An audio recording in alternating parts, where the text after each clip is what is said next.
கோல்டில் வந்து interest rate எதுவும் கிடைக்காது, வருமானம் எதுவும் இருக்காது, அது ஒரு கேபிட்டல் அசெட். போர் தொடர்ந்தாலும் கோல்டு பிரைஸ் குறையும். அதாவது அமெரிக்க போர் ஒப்பந்தம் அது இதுன்றதெல்லாம் விட போர் நிறுத்தம்னு வரணும். அப்படி போர் நிறுத்தம் வந்தாதான் அடுத்த தங்கத்தினுடைய நிலைப்பாடு மேல் நோக்கி போகும். இன்ஃப்ளேஷன் சொல்லுவாங்க, விலைவாசி அது அதிகமாக ஏறுச்சுன்னா பேங்க்ல வட்டி விகிதங்கள் அதிகமாயிடும். வட்டி விகிதங்கள் அதிகமாச்சுனால் தங்கத்தோட விலை குறையும்.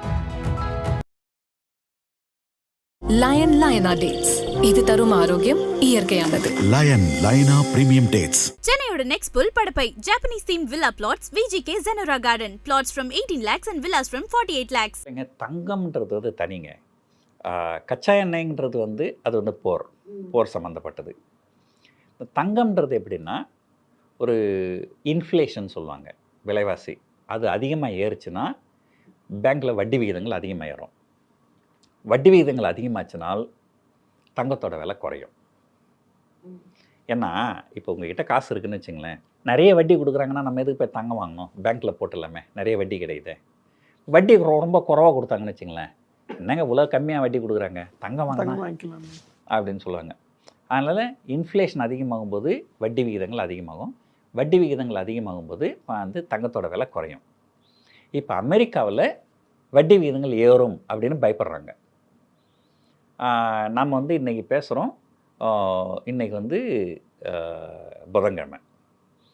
ஸோ இன்றைக்கி நைட்டு 11:30 மணி இந்தியா டைமுக்கு அமெரிக்காவுடைய மத்திய வங்கியோட மீட்டிங் முடிவுகள் வெளியாகும். அவங்க வட்டி ஏற்ற போகிறாங்களா, இறக்க போகிறாங்களா, இல்லை அதே அளவு வச்சுருக்க போகிறாங்களா. வட்டியை ஏற்றினாங்கன்னா தங்க விலை இன்னும் குறையும்.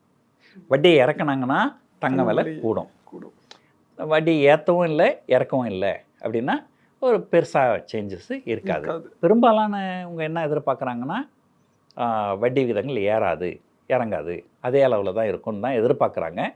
இருந்தாலும் சிலர் வந்து ஒருவேளை வட்டி விகிதங்கள் ஏறிடுமோன்னு இப்போ பயப்படுறாங்க. அதனால தான் பங்குச்சந்தை கூட ஓரளவுக்கு ஜிட்டரியாக இருக்குது அப்படின்னு சொல்லுவாங்க, ஒரு நிலையாக இல்லை அமெரிக்காவில். ஸோ ஒரு பக்கம் இந்த செமிகண்டக்டர் ஷேர்ஸ்லாம் நிறைய விற்கிறாங்க, இன்னொரு பக்கம் வட்டி விகிதங்கள் ஏறிடுமோ அப்படிங்கிற ஒரு பயமும் இருக்குது. ஸோ வட்டி விகிதங்களோட தான் வந்து தங்கத்தோட விலையை பெருசாக நிர்ணயம் பண்ணும். வேர்ல்டு லெவலில் வந்து டாலர் ரிசர்வ் கரன்சி இது வரைக்கும் இருக்குது, அதை ஃபைட் பண்ண பார்க்குறாங்க, முடியலை ஸ்டில். ஸோ அப்படிங்கிறப்ப இப்போ அமெரிக்க டாலர் ரேட்டு தான் உலகம் பூரா அந்த இன்ட்ரெஸ்ட் ரேட் என்ன ஆகுது அதை வச்சு தான், ஏன்னா கோல்டும் டாலரில் தான் ப்ரைஸிங் ஆகுது. ஸோ அப்போ எப்பப்போலாம் இங்கே வட்டி உயர்த்தப்படுதோ அப்போலாம் வந்து கோல்டு அடிபடும். சிம்பிள் ரீசன் என்னென்னா கோல்டில் வந்து இன்ட்ரெஸ்ட் ரேட் எதுவும் கிடைக்காது, வருமானம் எதுவும் இருக்காது, அது ஒரு கேபிட்டல் அசெட்.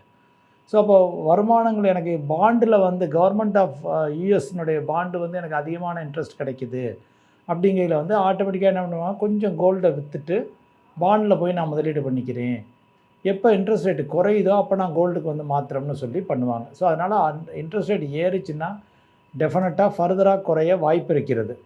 அது ஒரு ஷார்ட் டேர்ம், நெக்ஸ்ட் 6 மாதம் 1 வருஷத்தில் இதெல்லாம் நடக்கும். அதே சமயத்தில் போர் தொடர்ந்தாலும் வந்து கோல்டு ப்ரைஸ் குறையும். அதாவது அமெரிக்க போர், அமெரிக்கா ஈரானுடனான போர் வந்து இதோட அதிகமாச்சு, எஸ்கலேட் ஆச்சு அப்படின்னா உலகம் பூரா ஆயில் ப்ரைஸ் ஏறப்போகுது. ஆயில் ப்ரைஸ் ஏறுச்சுன்னா அமெரிக்காவிலையும் பணவீக்கம் ஏறும். இந்தியாவில் ஏறுது, பட் அமெரிக்காவிலையும் ஏறும். அமெரிக்காவில் பணவீக்கம் அதிகமாச்சுன்னா ஆட்டோமேட்டிக்காக அவங்க இன்ட்ரெஸ்ட் ரேட்டை பாண்டுக்கு உயர்த்தணும். உயர்த்தினா எகைன் கோல்டு ப்ரைஸ் டவுன் ஆகும். ஸோ இது ஒரு நார்மல், இது வந்து ஷார்ட் டேர்மில்.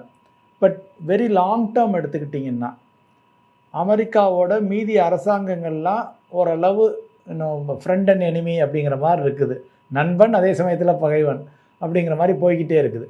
ஸோ அப்படிங்கையில் வந்து மத்திய அரசாங்கங்கள், பல அரசாங்கங்களும் இந்தியா உட்பட, நமது ரிசர்வ் பேங்க் ஆஃப் இந்தியா உட்பட எல்லாருமே வந்து நாங்கள் எங்களுடைய சொத்துக்களை சர்ப்ளஸ் வச்சுருக்கிறத வந்து வெறும் டாலர்லேயே வச்சுக்காமல் கோல்டுலையும் மாற்றிக்கிறோம் ஓரளவு அப்படின்னு சொல்லி மாற்றிக்கிட்டு இருந்தாங்க இது வரைக்கும். அதனால தான் கோல்டு ஏறிச்சு. இந்தியா, சீனா, இன்னும் உங்களுக்கு கல்ஃப் கண்ட்ரீஸில் பல நாடுகள், துருக்கி, ரஷ்யா, இது மாதிரி பல நாடுகளும் வந்து தங்களுடைய மெயின்லி ஏஷியன் கண்ட்ரீஸ் பல பேரும் வந்து தங்களுடைய சொத்துக்களில் ஒரு ஃபுல் அண்ட் ஃபுல் 100% டாலர் ரிசர்வாக இருந்ததை அதை மாற்றி கொஞ்சம் கோல்டுக்கு மாற்றினாங்க, 10% 15%.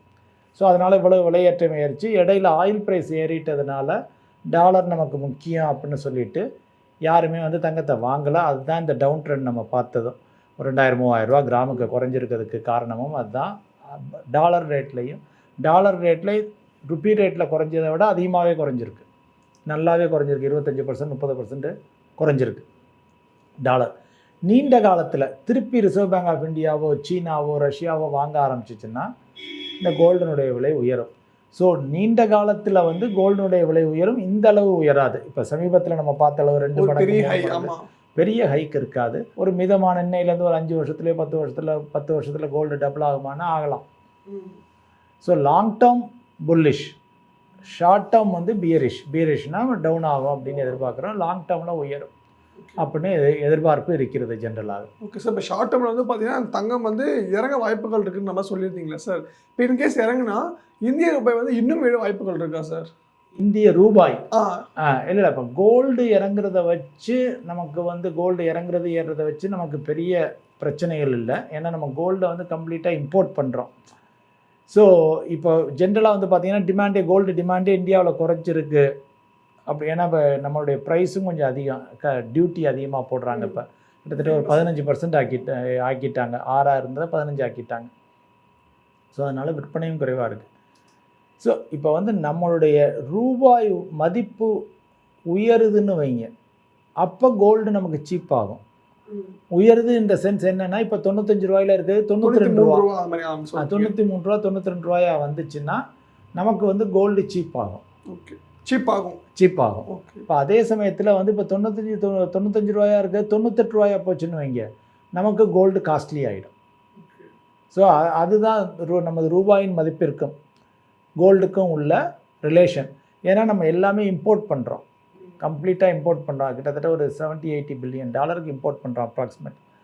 ஸோ அப்படிங்கிற நம்ம இறக்குமதி பண்ணுற கோல்டு மட்டுமல்ல, இறக்குமதி பண்ணுற எந்த பொருளாக இருந்தாலும் ஜென்ரலாக வந்து நம்மளுடைய ரூபாயினுடைய மதிப்பு உயர்ந்தால் 92 ரூபா 93 ரூபாய்க்கு வந்தால் நமக்கு சீப்பாகும், including oil any importing item. இப்போ அதே சமயத்தில் நமக்கு வந்து இன்னும் 95 ரூபா 96 ரூபா 97 ரூபா 98 ரூபான்னு போச்சுன்னா நம்மளுடைய உள்நாட்டு விலைவாசி அதிகரிக்கும். அதுதான் ரிலேஷன்ஷிப். ஓகே. இப்போ அதே மாதிரி வந்து பார்த்தீங்கன்னா இந்தியாவில் வந்து கோல்டு வாங்குறது வந்து குறைஞ்சிச்சுன்ற மாதிரி சில தகவலாம் வந்துட்டு இருக்குது. அதாவது WGC என்ன சொல்கிறாங்கன்னா, வேர்ல்டு கோல்டு கவுன்சில் சொல்கிறாங்கன்னா இந்தியாவில் வந்து தங்கம் வாங்குறது குறைஞ்சிச்சுன்ற மாதிரி சொல்கிறாங்க. இப்போ சேம் டைம் வந்து பார்த்தீங்கன்னா RBI வந்து பார்த்தீங்கன்னா லாஸ்ட் 3 மாதத்தில் மட்டுமே 200 கிலோ தங்கம் வாங்கியிருக்கிற மாதிரி சில தகவலாம் வந்துட்டு இருக்கு. அதை எப்படி நீங்கள் பார்க்குறீங்க? அது வந்து ரொம்ப குறைச்சி RBIனுடைய லெவலுக்கு அவங்க டன் கணக்கில் வாங்கிட்டு இருந்தாங்க. ஸோ இப்போ டன் கணக்கில் வாங்கினது என்ன நினச்சிருப்பாங்க, விலை குறைய கொஞ்சம் நம்ம வாங்கிக்குவோம். சில அதனுடைய அந்த ஜென்ரலி இப்போ அவங்க RBIலாம் ஒரு பாலிசி லெவலில் ஒர்க் பண்ணுவாங்க. ஸோ அவங்க அந்த அலோகேஷன் பண்ணிட்டாங்கன்னா அந்த அலோகேஷனுக்கு இப்போ குறைச்சிருப்பாங்க, ஒரு பர்சன்டேஜை குறைச்சிருப்பாங்க. ஸோ அந்த அலோகேஷன் அங்கே போகட்டும், ஆட்டோமேட்டிக்காக விழுக நம்ம கொஞ்சம் கொஞ்சமாக வாங்கிட்டே இருப்போம் அப்படின்னு சொல்லி. அதனால் வந்து ஸோ அதான் நான் அவங்கள்ட்ட சொன்னேன், மத்திய அரசாங்கங்கள் திரும்பினாங்கன்னா லாங் டேர்மில் திரும்புவாங்க, அது உறுதி. ஏன்னா அமெரிக்கன் டாலரை யாரும் நம்புகிற மாதிரி இல்லை, கோல்டை தான் ரிசர்வ் கரன்சி ஆக்குற மாதிரி யோசிச்சுக்கிட்டு இருக்காங்க. கைண்ட் ஆஃப் ஒரு காலத்துக்கு முன்னால் இருந்த மாதிரி, ஒரு 70-80 வருஷத்துக்கு முன்னால் இருந்த மாதிரி. ஸோ அப்போ அது இப்போ பல வளர்ந்து வரும் பொருளாதாரங்கள், இந்தியா சீனா, பெரிய பொருளாதாரங்கள் ரஷ்யா பிரேசில், இவங்க எல்லாருமே வந்து அவங்களுக்குள்ள இப்போ இந்தியா நீங்கள் சமீபத்தில் பார்த்துருப்பீங்க, ஜப்பானோட கூட நமக்கு டாலரில் வர்த்தகம் பண்ண வேண்டாம், நம்ம வந்து ருப்பியில் வர்த்தகம் பண்ணிக்குவோம்னு சொல்லி மோடி போயிட்டு பேசிட்டுலாம் வந்தாங்க, அக்ரிமெண்ட்லாம் போட்டாங்க. ஸோ அப்படிங்கையில் வந்து டாலர் தான் கிட்டத்தட்ட ஃபியூச்சரில் at some point of time, not immediately, ஒரு 10 வருஷமோ 20 வருஷமோ கழிச்சு டாலர்னுடைய முக்கியத்துவம் அதிகமாகும், அது நமக்கு தெரியுது. ஸோ அதனால் வந்து தங்கம் வந்து லாங் டேர்மில் நல்லாயிருக்கும். ஆக்சுவலாக இந்த போர் ஒப்பந்தம் அது இதுன்றதெல்லாம் விட போர் நிறுத்தம்னு வரணும். அப்படி போர் நிறுத்தம் வந்தால் தான் அடுத்த தங்கத்தினுடைய நிலைப்பாடு மேல் நோக்கி போகும். இப்போ பொறுத்த வரைக்கும் போர்னால இந்த கச்சா எண்ணெய் பாதிப்புனால தங்கத்தினுடைய விலை குறைஞ்சிக்கிட்டு இருக்கிறது, இந்த மாதிரி கடந்த ஒரு 2 மாத காலமாகவே இந்த ஏற்றம் இறக்கம் இருந்துக்கிட்டே இருக்குது. இது கூடிய விரைவில் வந்து போர் நிறுத்தம் வரணும். ஆனால் வரத்துக்கு வெகு தூரம் இல்லை, ரொம்ப ஷார்ட் பீரியட்லேயே. நான் அவராக தான் வந்துக்கிட்டு இருக்கார். ஒவ்வொரு முறையும் பார்த்திங்கன்னா ஒவ்வொரு அறிவிப்பு விடுறாரு, அதுக்கப்புறம் போர் தொடங்குறாங்க, திருப்பியும் அதை ஸ்டார்ட் பண்ணிக்கிட்டே தொடர்ந்துக்கிட்டே இருக்காங்க. இப்படி இருந்துச்சு. அதனால் இந்த முறை இதுக்கு கட்டாயம் நிச்சயமாக ஒரு முற்றுப்புள்ளி வைப்பாங்க அப்படின்னு எதிர்பார்க்கலாம். அப்படி எதிர்பார்த்தாச்சுன்னா அடுத்த தங்கத்தினுடைய இது வந்து மாற்றம் ஏற்படும். மக்களோட வந்து நகை வாங்குற இது வந்து கம்மியானதாக சில தகவல்லாம் சொல்கிறாங்க சார். இன்னொரு பக்கம் வந்து பார்த்தீங்கன்னா RBI வந்து லாஸ்ட் 3 மாதத்தில் மட்டும் 200 கிலோ தங்கத்தை வந்து வாங்கினது அவசியம் தகவல்லாம் வெளியாக இருக்குது சார். இது எப்படி சார் நீங்கள் பார்க்குறீங்க? இதில் 2 விஷயம் பார்க்கணும். ஒன்று சொன்னீங்க, மக்கள்கிட்ட வாங்கக்கூடிய பவர் கம்மியாயிடுச்சு. ஆ கண்டிப்பாக கிடையாது. இந்தியாவை Okay. பொறுத்த வரைக்கும் வாங்கும் திறன் குறையவே இல்லை. அது மாறா என்ன ஆயிருக்குன்னா மக்கள் ரொம்ப தெளிவாக இருக்காங்கன்னு வேணால் சொல்லலாம். ஓகே. முதல்ல இருந்ததை விட இப்போது மீடியா, இப்போ நம்ம தொலைக்காட்சி மூலியமாகவும் நம்ம யூடியூப் சேனல் மூலியமாகவும் மற்றபடி எல்லா இதெல்லாம் இருக்கு இல்லையா, இன்ஸ்டா இந்த மாதிரி மூலியமாகவும் கோல்டுடைய அப்டேட் தெரிய ஆரம்பிச்சிடுச்சு. இன்றைக்கி என்னென்ன ரேட் இருக்குது, என்ன ஏறுமா இறங்குமா, எதை வச்சு இந்த விலை ஏற்றம் இறக்கும் அப்படின்ற மாதிரி உடனுக்குடன் அடுத்த நிமிஷம். நேற்றுக்கு ஒரு முந்தானத்து பார்த்தீங்கன்னா என் கஸ்டமர் வர்றவங்க சொல்கிறாங்க, சார் நேற்றுல முந்தானத்து நைட்லாம் ரொம்ப பதட்ட நிலையில் இருந்திருப்பீங்களே அப்படின்னாங்க. நான் கூலாக என்ன விஷயம், பதட்டமா என்ன இருக்குன்னு, இல்லைங்க ஃபெட் ரிசர்வோடைய மீட்டிங்கு. அடா இது வந்து எங்கள் கடைக்கோடியில் இருக்க ஒருத்தர், அவங்களுக்கு வந்து பார்த்திங்கன்னா அந்த பெண்மணி வந்து தங்கம் வாங்க வருவாங்க அடிக்கடி, அவ்வளோதான். ஆனால் இன்றைக்கி இருக்க காலகட்டத்தில் எதனால் தங்கம் ஏறுது, என்ன ஒரு அதனுடைய சுச்சுவேஷன் என்ன, கரண்ட்டில் எப்படி இருக்குது அப்படின்றத அவங்களும் பார்க்க ஆரம்பிச்சிட்டாங்க. அப்டேட்டாக இருக்காங்க, அப்டேட் இருக்காங்க. அதனால் சில பேர்லாம் பார்த்திங்கன்னா தங்கத்தோட விலை இன்னும் கொஞ்சம் குறையட்டும், எடுக்கலாம், இது வந்து ஒரு கன்ஃபியூஷனான ஒரு டைமாக இருக்கே அப்படின்ற மாதிரி இருக்காங்க. அதனால் வாங்கும் திறன் குறையலை, அவங்க வெயிட் பண்ணுறாங்க, அவ்வளோதான். கொஞ்சம் விலை ஏற ஆரம்பிச்சிச்சுன்னா கிட்டுக்கிட்டுன்னு அந்த இன்வெஸ்ட்மெண்ட்டை மற்றதுலேருந்து எடுத்து இதில் போட ஆரம்பிச்சிடுவாங்க. ரெண்டாவது விஷயம் சொன்னீங்க நீங்கள், ஆர்பிஐ வாங்கியிருக்காங்க. ஆர்பிஐ வந்து தொடர்ந்து வாங்கிட்டு தான் இருக்காங்க. இந்த 200 கிலோன்றது பெரிய விஷயமே இல்லைங்க. அதாவது 1000 கிலோ சேர்ந்தது 1 டன். கடந்த 5 வருடத்தில் மட்டுமே நாம் எவ்வளோ வாங்கியிருக்கோம் அப்படின்னா ஒரு 150 டன் வாங்கியிருக்கோம். அப்போ ஆவரேஜ் 5 வருஷத்தில் 150 டன்னா ஒரு வருஷத்துக்கு 30 டன். 30 டன்னா 30,000 கிலோ. இப்போ எவ்வளோ வாங்கியிருக்காங்க? 200 கிலோ. வருஷம் ஒன்றுக்கு 30,000 ஆவரேஜ் வாங்கின ஆர்பிஐ இப்போ வாங்கியிருக்கிறது வெறும் 200 கிலோன்றது பார்த்துக்கங்க. இது ஒரு பெரிய விஷயமே கிடையாது.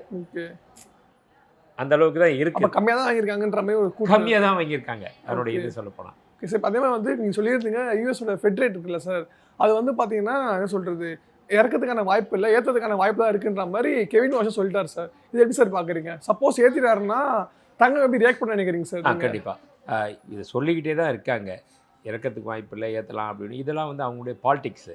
இதுக்கு எப்படின்னா ஏற்கனவே இருந்த ஜெரோம் பவுல்னு சொல்லி அவர் தான் சேர்மனாக இருந்தார் ஃபெட் இதுக்கு ரிசர்வ்.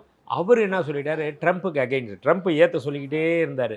அவர் ஃபுல்லாகவே அகெயின்ஸ்ட் பண்ணி, இல்லை இப்போ இருக்கிற இன்ஃப்ளேஷன் விலைவாசி உயர்வு நிறைய வந்துக்கிட்டே இருக்குது, இந்த டைமில் நான் வந்து வைப்பு நிதிக்கான வட்டி விகிதத்தை ஏற்றுறேன்னா மேலும் இன்ஃப்ளேஷன் ஜாஸ்தி ஆகிட்டு இருக்கும், அது வந்து பொருளாதாரத்தை பாதிக்கப்படும், அதனால் பண்ண மாட்டேன் அப்படின்னு சொல்லி அவர் இறக்குனார். பண்ணவும் இல்லாமல் அப்படியே விட்டுருந்தார். அவருடைய பதவி காலம் முடிஞ்சு போனதுக்கப்புறம் இப்போ கெவின் வார்ஷ் வந்தார். கெவின் வார்ஷுமே வந்து அவர் ஏற்றலை. ஆனால் இங்கே ப்ரெஷர் கொடுத்துக்கிட்டே இருக்காங்க. ட்ரம்ப் வந்து ப்ரெஷர் கொடுக்குறாரு, என்னோடய இதை நான் வந்து பூம் பண்ணி காமிக்கணும்னா நல்லா இருக்குன்னு சொல்லி காமிச்சா என்னோடய ரிசர்வ் வட்டி விகிதத்தை ஏற்றினா தான் நல்லாயிருக்கும், நீ ஏற்றுன்னு. அவரும் அவருக்கு இது பண்ணிக்கிட்ட, இல்லை ஏற்ற போகிறேன்னு சொல்லி இன்னும் வரல. ஒரு கால் நீங்கள் கேட்ட கேள்வி, ஏறுனா என்ன ஆகும்?